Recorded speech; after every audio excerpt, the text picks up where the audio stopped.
When you go out to war against your enemies, and see horses and chariots and an army larger than your own, you shall not be afraid of them, for the Lord your God is with you, who brought you up out of the land of Egypt. And when you draw near to the battle, the priest shall come forward and speak to the people and shall say to them, Hear, O Israel, today you are drawing near for battle against your enemies. Let not your heart faint.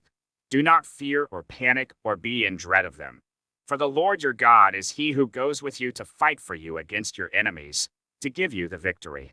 Then the officers shall speak to the people, saying, Is there any man who has built a new house and has not dedicated it? Let him go back to his house, lest he die in the battle and another man dedicate it. And is there any man who has planted a vineyard and has not enjoyed its fruit? Let him go back to his house, lest he die in the battle and another man enjoy its fruit. And is there any man who has betrothed a wife and has not taken her? Let him go back to his house, lest he die in the battle and another man take her. And the officers shall speak further to the people and say, Is there any man who is fearful and faint-hearted? Let him go back to his house, lest he make the heart of his fellows melt like his own. And when the officers have finished speaking to the people, then commanders shall be appointed at the head of the people. When you draw near to a city to fight against it, offer terms of peace to it.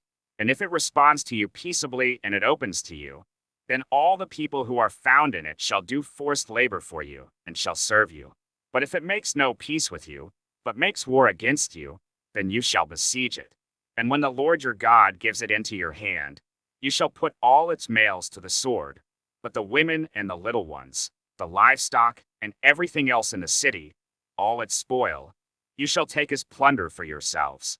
And you shall enjoy the spoil of your enemies, which the Lord your God has given you.